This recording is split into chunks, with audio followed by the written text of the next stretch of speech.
Hi brothers and sisters. Today we're going to take a look at a bit of a strange topic. This verse I came across probably a couple years ago, and it's just been one of those verses that I've chewed on at the back of my mind. It would come up quite often, and I'd keep thinking, what does that mean? And I find the Spirit oftentimes will give you that and let you feed on it for a while before the Spirit actually reveals it to you. So this is the topic, and what you're going to find is it kind of clashes with this idea that blood cleanses, okay? So bear with me, alright, while we go through this. I wrote it out, so let's see if we can actually explain this to you. So we know of the two covenants as attested to in Galatians 4:24, right? We've studied Galatians 4, that these two women are an allegory to two covenants. Now we have discussed it over and over, what these two covenants are or were, and one was with the harlot spirit. Actually, when you get fleshing it out more and more in your own personal studies, what you come to realize is one was with the harlot spirit, Babylon, daughter Babylon, that teaches a man-made religious lie and civil laws which are designed to create violence in this earth and put a yoke on woman's neck in particular, though it puts it on our children's neck as well. And so in particular we know that this, because it states these laws, Torah, Mosaic laws that came from Mount Sinai, are the laws that put Hagar and her children under bondage, known also as the daughter Babylon. That would be your other covenant, daughter Babylon, daughter Zion. These are the two covenants, which are represented by two women in Galatians 4, and it states it's an allegory. So once we get that down, the law, that there's two laws in view, and that Mother often states that the men wrote violence into the law. She says that's not of me, that's man-made. Okay, so let's just keep on filling this thought out here, okay, as our understanding grows, as we read, and as we begin to take verses and fill in that thought, and it begins to really grow and really show itself to you. So we know what come from Mount Sinai were the Mosaic laws. That's where you received them from. And it states that these are the laws that put Hagar and her children under bondage, makes them slaves to the law. And then we're also told of the second woman, Sarah, which is represented by Jerusalem or Zion above, which is the one that frees you, these two covenants, okay?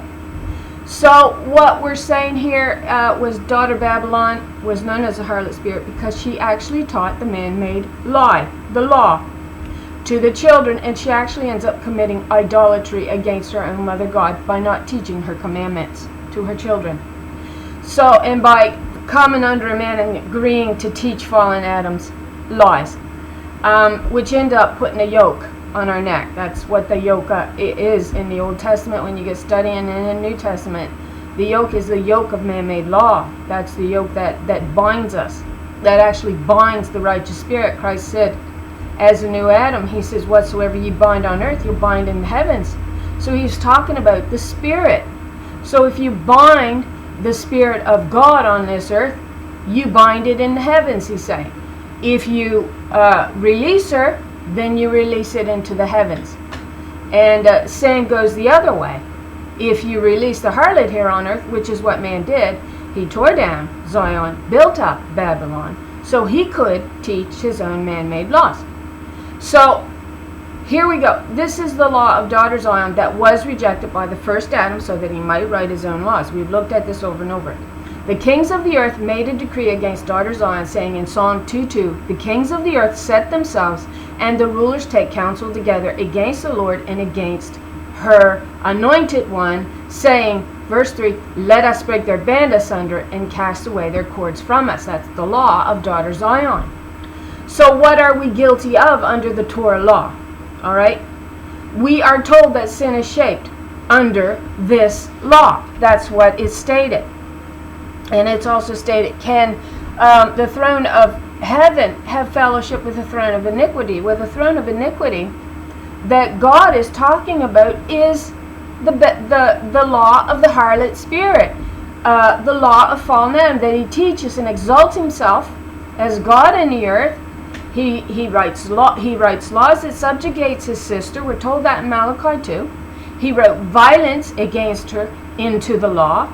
And he writes himself in such a way that he can make himself rich under those laws while pinning her in a corner and forcing her to her knees in a yoke that he chooses to put on her neck called man-made law. All right? This is our understanding that's come together over time. So we're told that sin is shaped under this law. So Psalm 51 verse 2 says this. Now this is where we come up against a problem, a bit of a problem that doesn't seem to make sense. All right? So it says, Psalm 51 verse 2, wash me thoroughly from mine iniquity and cleanse me from my sin. Verse 14. So look at the word wash there, was what I was trying to drive at. Wash me thoroughly. What do we wash with? Well, we wash with water, don't we? And cleanse me from my sin. Verse 14.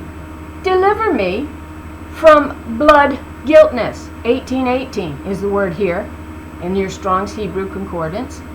Bloody, death, bloodshed. That's what it means. Now, we know we're talking about the law, wherein men imputed violence, right? The Levites began to write laws of violence. We're told all about that in Malachi 2. And that is also what God is driving at with the Torah, the Pharisee law. So, O God, thou, God of my salvation, and my tongue shall sing aloud of thy righteousness. So, this is the question. So why then does God say in Isaiah 51 verse 16, she does not, God does not delight in sacrifice, or I would bring it. You do not take pleasure in burnt offerings, right? And Samuel declares in 1 Samuel 15:22, does the Lord delight in burnt offerings and sacrifices as much as in obeying the voice of the Lord? So here God is saying, I have never asked of you sacrifice. I have never asked of you blood. And if you're talking about shedding blood, you're looking at creating violence in the earth in order to do that. She says, all I ever asked of you was, she says actually two things. Obeying the voice of the Lord, which means is the laws of heaven. And we were told what they were. We've discussed them thoroughly throughout the videos. And the other thing was that you offer up thanksgiving. You say, thank you, Lord, for all the wonderful things that you have blessed me with. She says, I never asked for a sacrifice. That was under Torah law, right? So let's take a look at this where she says, and it's the Spirit, that's why I'm saying she, the Spirit's feminine. She says, wash me, right? And then she says, deliver me from blood guiltness. Well now, how are we washed in blood? This becomes the quandary, all right? That you need to take your magnifying glass and really look at it. Take a look at it. And all you need to do is really use your sense and reasoning on this, okay? So let's just propose that we have a pail of blood standing before us and we have a pail of water standing before us. Now if I take that pail of blood and I take a cloth or whatever and I wash in it, and I go before God in that blood, washed in that blood, what do you think I'm going to look like? I'm going to look very guilty, aren't I? Because I'm going to be washed in blood. It's going to show all over me everywhere. It's going to show my blood guiltiness is what it's going to show you, and myself as well. If I say, the blood washes me, it's not the blood that washes me. It's the blood that condemned me under the law, you see? Because they imputed violence through the law is what they did.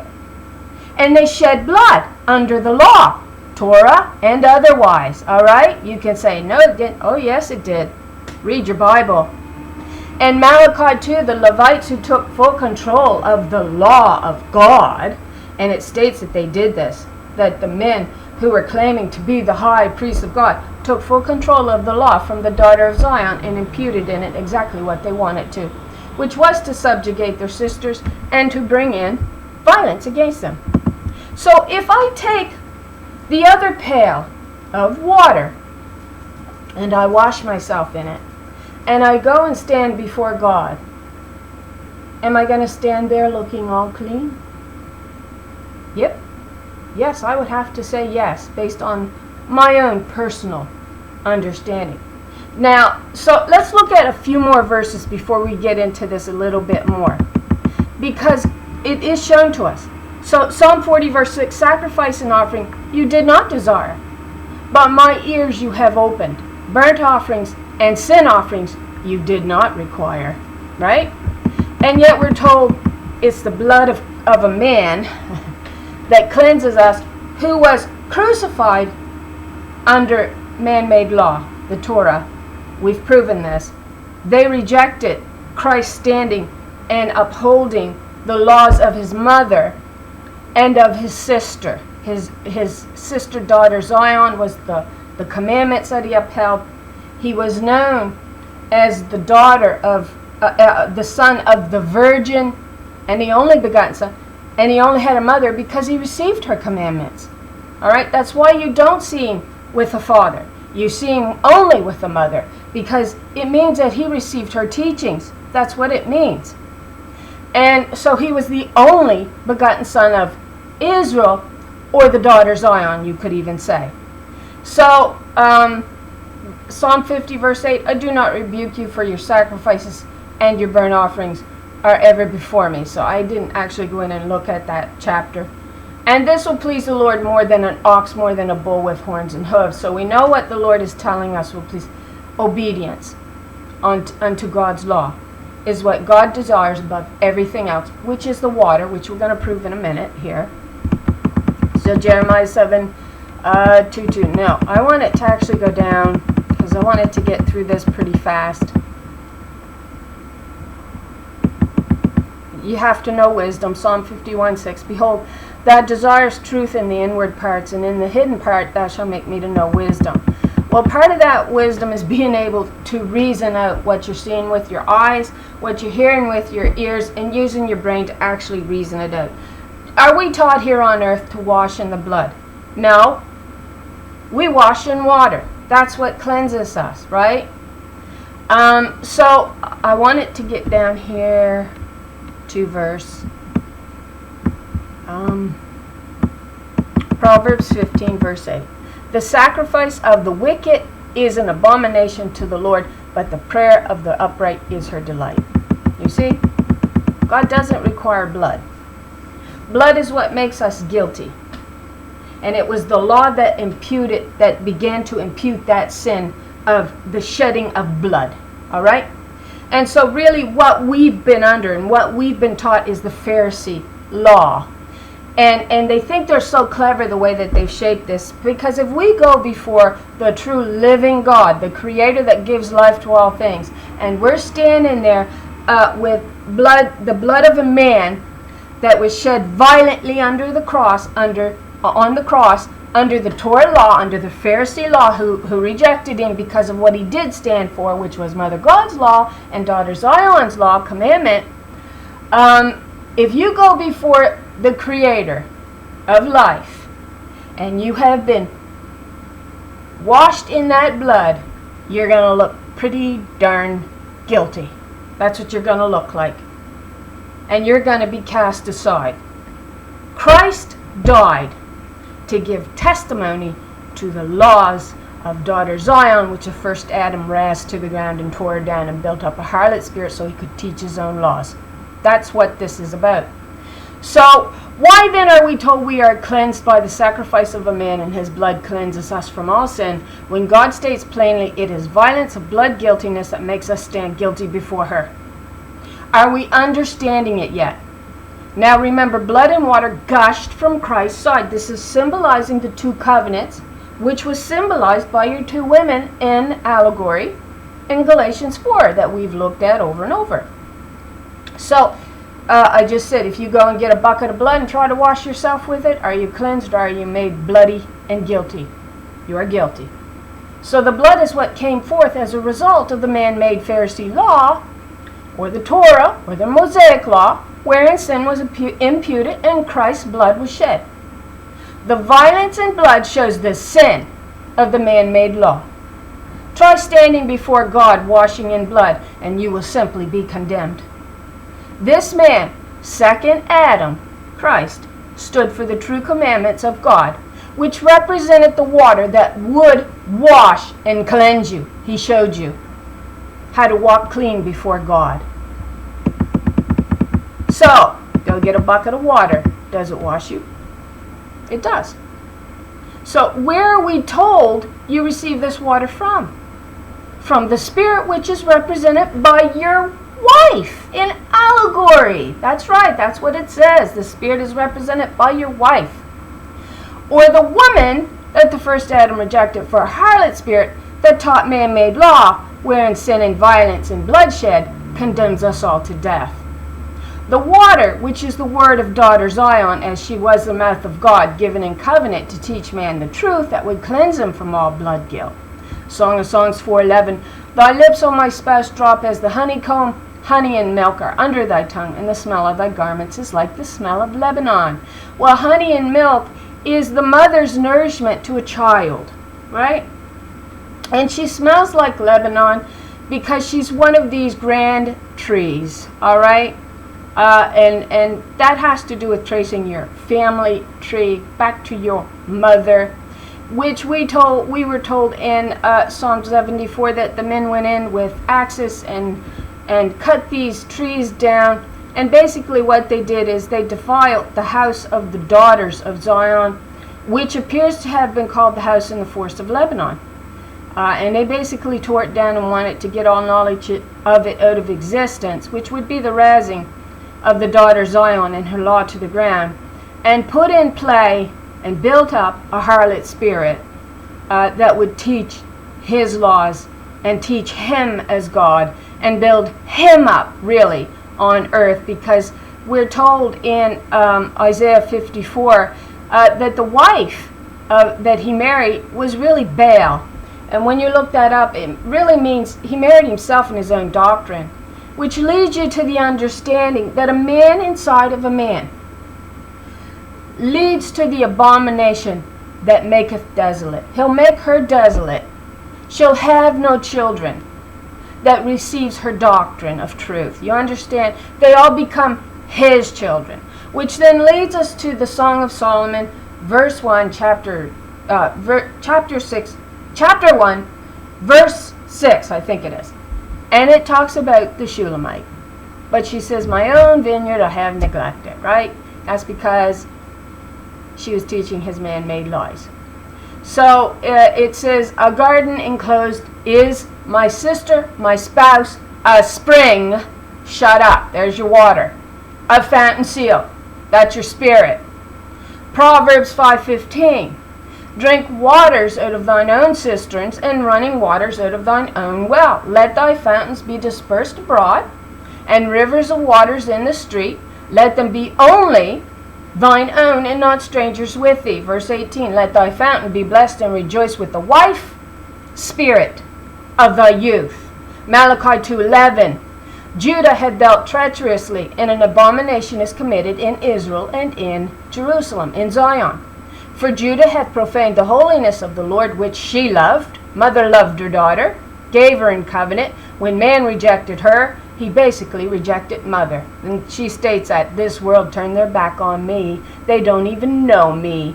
They know their lies. The holiness of the Lord, which she loved, and hath married the daughter of a strange god. Yet ye say, wherefore? Because the Lord hath been witness between thee and the wife of thy youth, who was the wife of his youth, daughter Zion, with the law of God, her mother in her mouth, against whom you have dealt treacherously. That word there means unfaithfully. Yet is she thy companion and the wife of thy covenant, the spirit of your covenant. For the Lord, the God of Israel, saith that she hateth putting away, divorcing, tearing down. For one covereth violence with his garment. These are the high priests writing violence into the law against his sister. Therefore take heed to your spirit that ye deal not treacherously. So what did the first Adam, Edom, do to the law and covenant of the daughter of Zion? Psalm 137, verse 7. Remember, O Lord, the children of Edom in the day of Jerusalem. That would be Zion, daughter Zion. Who said, raz her. It says it, but it's her. Raz her, even to the foundation thereof. You see, they wanted to take the yoke of the law off of their neck. The kings to say this in Psalm 2. Even to the foundation thereof. Verse 8, O daughter of Babylon, who art to be destroyed, happy shall not she be, that rewardeth thee as thou hast served us.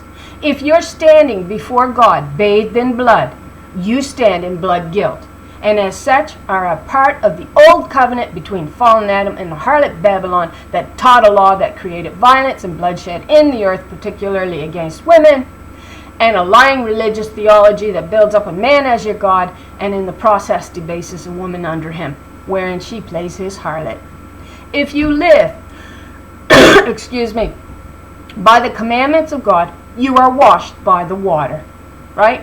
Remember again the blood and water that gushed from Christ's side, a symbol of the two covenants, one sin and death, blood, that was daughter Babylon, and the water that cleanses you, the commandments of daughter Zion. Jeremiah 31 verse 4. Again will I build you, and you shall be built, O Virgin of Israel. That's daughter Zion, is the Virgin of Israel. Again you shall be adorned with your tambourines, and shall go forth in the dances of those who make merry. Now, one last thing. So, is a man going to rescue you, do you think? If we've taught nothing but a he, and God says in the very beginning, let's make them in our image. And we end up with a male and female image. A body and a spirit is your image allegory there. And then God says in Romans 1:20, you're without excuse not to understand my Godhead, because I manifest it in this creation. And clearly it's woman's body, not the man's body, that delivers children, births children, and her body forms the clay.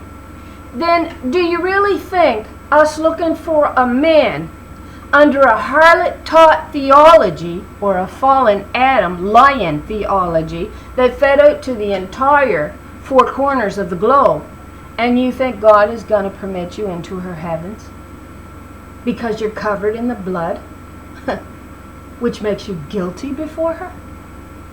You're not innocent before God. You're made guilty when you're covered in blood, which was exactly the idea that these men of Baal, men of Belial, by the way, another name for Baal Peor is Lord of the Opening. When you get your understanding of who Baal was, which is links you to the word Beelzebub in your New Testament, which means Lord of Dung, then you understand the Lord of the Opening there, don't you? And what opening we're talking about, and why Ezekiel is told to eat the dung of a man, though he doesn't. The Lord transfers it or changes it for his sake. But the allegory is all there. And the idea is that he defiled her at the same time. And he actually crapped in his well water. He actually peed in it as well. That's what it says. And that means that he defiled the doctrine. And so you have a harlot that comes into play that willingly teaches a lie. That he is God and the creator of life. And this don't add up to you? This isn't reasoning out to you? God says, come, let us reason it out together. God says, you know, don't listen to men. Don't listen to women. Even if you have to, use your own eyeballs and sense and reasoning to look around you. And even that alone is going to tell you something about my creation. And yet you're prepared to stand before me, bathed in blood, a symbol of the violence of the law that I told you was part of the reason you would not enter into my new heaven. And you're going to stand there and tell me that the Creator God who gives life isn't mother. Wow, I wouldn't want to be you. So, is there a rapture? God tells us, I set the bars. You'll not get out of this world.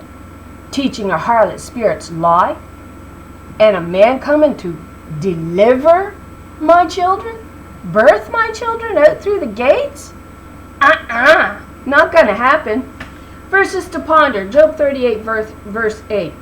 Or who shut up the sea with doors when it brake forth, when it issued out of, it says, as if it issued from a womb. No, issued out of my womb. When I made the cloud the garment thereof, and the thick darkness a swaddling band for it, and break up for it my decreed place, and set bars and doors. Now, this is the verse you actually want to look at, verse 11. And said, hitherto shall thou come, but no further. And here, where you're proud. Who was proud? Satan, Lucifer, daughter Babylon, perhaps. Even playing the harlot, they're proud. You look at them, baby, they'll blast you for going against anything in the Word of God. This right here, written by the hand of men. But they got no problems condemning God's creation and saying, well, God lied. Because that's what you do. When you take this written word, and God says, I write the truth on your heart, and you can see it with your own eyes to a degree, despite the mess that they've made of my creation. And she says, you're going to be without excuse. But no further, and here shall thy proud ways be stayed. Hast thou commanded the morning since thy days, and caused the day spring to know her place? When the new day springs forth with the truth, representing the Spirit, with the Word, with the doctrine, with the water that cleanses you. Verse 13, that it might take hold of the ends of the earth, that the wicked might be shaken out of it. The earth takes shape like clay under a seal. Its features stand out like those of a garment. So we have turned to clay under this seal of a harlot spirit, and fallen Adam that teaches and exalts a harlot spirit in his heart, so he can exalt himself as God and debase woman and put a yoke on her neck under him. Watch them. They're proud, baby. They get on there and any woman dare stand up and say anything. They lambaste her. And they say, oh, you have too much pride. Who has too much pride? I'm trying to get to the truth. And I'm trying to use reason, and I'm trying to use the Holy Spirit to get there. I'm not going to use the reasoning of man, because it says in the end, the snare that he lays for us to fall into, he falls into it himself. They can't let the honey go of the harlot. And again, I was started to move towards this, but this is where it leads us to the wormwood that comes down into the waters and poisons them and turns them to blood. The wormwood is allegory to the man-made law, your Torah, your harlot spirits, teachings where she agrees to come under him and allow him to abuse her, beat her around. Oh, let our eyes look upon Zion, let her be defiled. Under our laws. That's what they're saying. And so she says, fine, you like violence so much. You wrote it into your law so you could have bloodshed on this earth. I'm going to let you drink it. That's right. That's why she poisons your waters with the wormwood, which is the law, and then they turn to blood. She says, hey, this is your doing, not mine. This is what you wanted. This is what you wrote under the law. And then you stand before me, bathed in blood, saying, hey, I'm innocent. Do you think that's going to work? Just reason that out. Do you think washing yourself in blood is going to cleanse you? That's Torah law, man-made law, that imputes violence against women, and particularly and her children. The women we're specifically looking at are the remnant daughters of Zion, Israel, who have children, who have sons. She says, I'll bring them from the north country. We've discussed this in videos. But she says, the earth has shaped like clay. We've become clay under a seal. Right? We die. The bodies that are formed under man-made law, it states, is like cobweb. I can't remember where it states at. Is that Isaiah 25? Let me look right quick here, because I'm just about done. I'm going to wrap this up. I said Isaiah 25, right? Isaiah 25. She says all they've managed to make for themselves is, I don't think it is this chapter. I cannot remember what chapter it is. It may be this chapter. I can't remember. But basically all they've managed to do, it might even be Isaiah 54, is they've created bodies and they're more or less like cobweb. They can't hold together because of their lies. Right?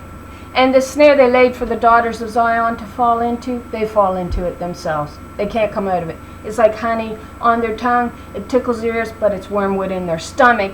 And when wormwood hits, it poisons the water and what's that? Your doctrine. It poisons your doctrine and turns a portion of them to blood. You wrote that in the law. You think that's what's gonna free you and all that stuff. You can drink it. And nobody can reason the text out, I guess. But why do we know that it's not a man that delivers the children? She says, I've said it, so you can't come. Only when you turn back to me and you begin to teach my laws, my commandments, which has no violence in them. I have no favoritism in my law. You are created equal under that law. I state it over and over again, and yet you teach a man over a woman and that it's her fault, her fault, her fault, and oh, he had to die to cleanse her. With his blood? I don't think so. You are guilty if you're standing there coated in blood. It's the violence. And you're presenting yourself to God as if you're innocent. They have really put a strong delusion over this earth. And what does it say? In Jeremiah 30 verse 6, ask now and see if a male can give birth. Why do I see every man with his hands on his loins as a woman in childbirth? They're trying to play the Creator's part. That's what they're trying to do. And they can't seem to do it. They can't deliver the children. And they can't make you clean with the blood of a man. They can't. They make you clean through the water, which is the doctrine that was held in the mouth of daughter Zion, that the first Adam razed to the ground because he did not want her law. He wanted to write his own and rule himself. And that's why she says, I have set. Right? No further. Hitherto shalt thou come and no further. And here shall thy proud waves be stayed. So, why now do I see every man with his hands on his loins as a woman in childbirth? And why have all the faces turned pale? The summary there is, keep playing the harlot with my law and you will die as clay under my seal. You're going to die. You'll not get into my new heavens until you understand the truth. And man doesn't deliver the children. She says, who will stand in my holy hill? I believe this is stated in Psalm 24. Who will stand in my holy hill? She with clean hands and a pure heart. Somebody who actually knows the truth. And who has the clean hand and the pure heart? She says, my daughter Zion, she is the pure one of her mother. That's Song 6:9. And when she gets up to open the gates, which belong to her, that's hers to deliver her children out through, her fingers drip with myrrh. It's her with the clean hands. Who shall stand in my holy hill? It's Mother God talking about who she's going to give her glory to, and it won't be no son. She says, my throne, which stands on Mount Zion, will go to my daughters. She with clean hands and pure heart, not he. And they can twist it and twist it all they like. You've got to wake up and learn how to reason text out and take a look around with your own eyes and see what's actually going on. And I can tell you one thing, most people do not seem like they want to hear anything at all. They won't even pull it up long enough to listen to it and to even see if it reasons out. I mean, even Solomon said, you know, you're foolish if you don't at least listen to it.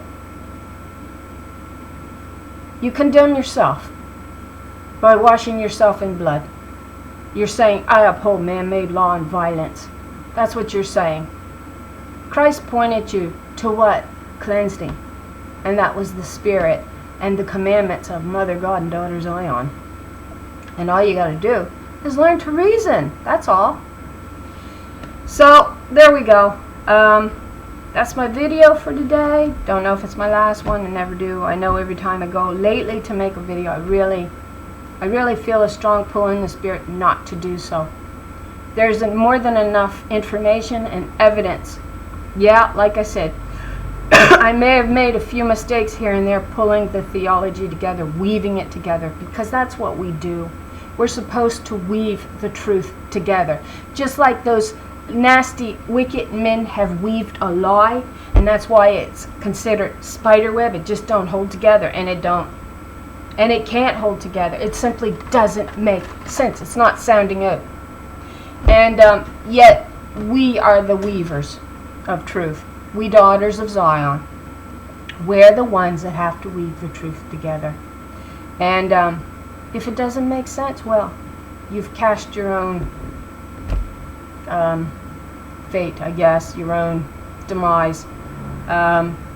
If it doesn't make sense, oh, whatever, I guess it don't make sense. I guess it makes more sense. He and he gives birth and life, and blood washes you, not water, and blood didn't condemn us under the law. Blood guiltiness didn't condemn us under the law. God didn't ask for sacrifice, yet that's what we're told to give, a sacrifice of a man, which leads you to the violence of the law of the Pharisees, which is your Torah law, your Old Testament law, which is your covenant between the harlot spirit, Babylon, that man built up that would teach his lying theology, which then, like we said, actually became the Mount Zion, which isn't Mount Zion at all. It's in Arabia, and it says this Mount Jerusalem, which is in Arabia, right? It says it answers to Mount Zion, Mount Jerusalem, but it's in Arabia. That's what it says in Galatians.4. And this lying theology fed out to the four corners of the world as our religious truths, and then became our false foundations for building our civic and civil laws in these countries upon. And it just not going to happen. Mother says, I set where you can come, and you'll not get into my new heavens teaching a lie and standing there guilty as all sin and covered in blood. You are to be washed with my truth, which is my doctrines, which is my word, which is my laws that I gave through my daughter Zion that the first Adam did not want in covenant. So, anyway, there we go. That's our summary. Like I said, don't know if it's my last video. Like I said, every time I go to make a video, I feel a strong pull not to do it. Because it's just this feeling that they don't want the truth. And I've been reading the Apocrypha, the Book of Enoch, and it sounds more and more like there will be less and less saved out of this harvest than what we think, because so few are willing to look with their eyes opened and study with any sense of reasoning at all. They just don't want to hear the Spirit's truth. They don't want to hear her. They're too busy being taught a lie, and I guess they must love it. So anyway, thanks for watching the video if you watch, and I do hope that you are blessed with an abundance of truth in your life. Go searching for it. Get down on your knees. Pray to the Spirit. She. Quit blaspheming her by calling her him. And quit telling her that she ain't the life giver, because she is. And I hope y'all have a really nice day.